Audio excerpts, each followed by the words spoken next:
Rant warning incoming. And let me preface this by saying I do not care. So I get off at 5 o'clock every day. And from 3 o'clock to 5 o'clock was my phone times today, which means I'm responsible for the phone. So at 4:50, someone calls in. Of course, it's Friday. We're trying to get out of there. We're trying to wrap things up so that everything will be okay for the weekend and decide what needs to happen today versus, could be left till next week.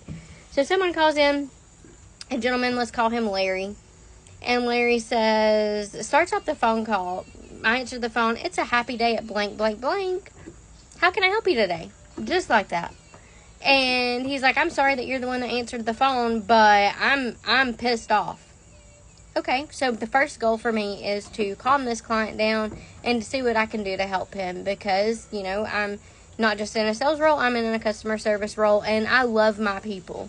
So, he starts yelling at me. So I try to calm him down.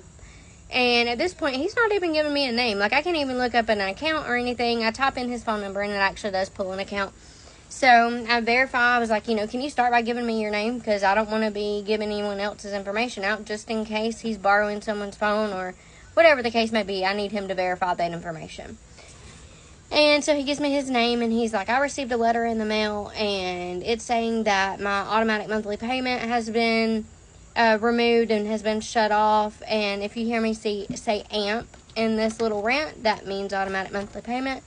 And he proceeds to tell me that he's been on AMP since he was 18 years old and he's 32, giving me useless information that I do not care about.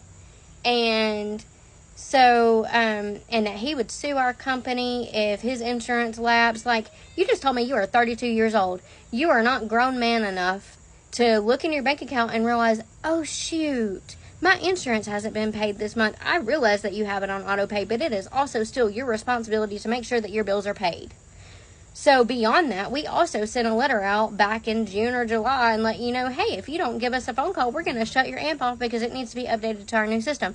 Guess what you did? Apparently you didn't read your mail. So then you received this letter, which is the reason why you're calling, telling me that you never received anything. Obviously you did. You wouldn't be on my phone call. And that your AMP has been shut off and you're going to sue us and da-da-da-da. All the while your insurance is active. And there was a payment taken out on August 4th. And so I relay that information. I'm like, let me explain to you what's happened. We'll never let you, at this point, I'm still being nice. We'll never let you cancel. We run reports every Tuesday, every Thursday to make, for people that has not made a payment or has missed a payment, because we don't want you to lapse and we don't want to lose a client. We're a business.